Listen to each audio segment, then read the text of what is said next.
time, y'all. You love him and I love him. Put your hands together. Dolomite is my name. What was it like working together on set and just having the caliber of talent and comedians in one place? I'd imagine it was hard to get work done. It's like in a way it's like positively overwhelming. It's positively overwhelming, or actually, it's overwhelming in a positive way. It was an absolute joy working with him. I think one of my favorite things I've ever done in film is that you have to just take a breath and lock in and not think about the fact that you're in a scene with Wesley Snipes and Eddie Murphy.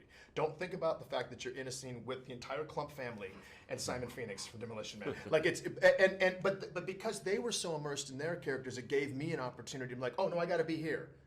And then you're there and you're in the bubble, and it was just there was such a nice sense of play. And most of the cats, most of the people that were comedians and comically strong, they all respected each other. So nobody came on the set with a whole bunch of ego.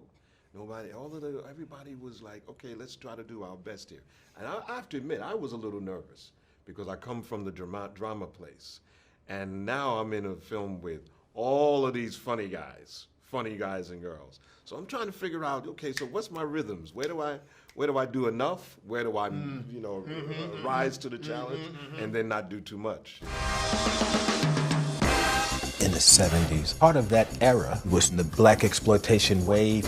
This is in a time of civil strife, racial strife, economic strife. I deal with the nightlife, club owners and mobsters and lots of pimps and kung fu. But he had to come in the back door even in that era. It's real hard to break in. I'll do whatever it takes to get in.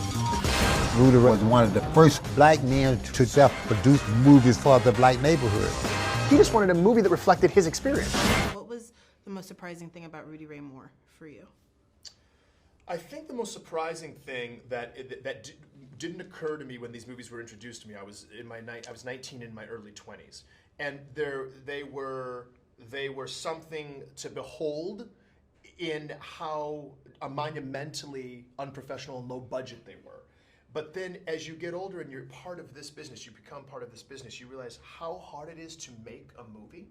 How to get any movie made. It's hard to get a $100 million movie made, let alone a $60,000 movie made in 1974 and 1975 by an unknown quantity. So just the sheer will that he had to expend to make this take place, it blows my mind. It's almost beyond comprehension. Yeah. It's watching this movie. It's like watching Jesus come back from the dead. It's a miracle. You're like, well, how did this get made? Mm-hmm. So that's it's really mind blowing. Yeah, same. I would say the same. And inspiring. Watching the process and what he had to go through to get the movie made is a lesson in and of itself, an inspirational lesson in and of itself, and funny. It's hilarious, yeah. Yeah.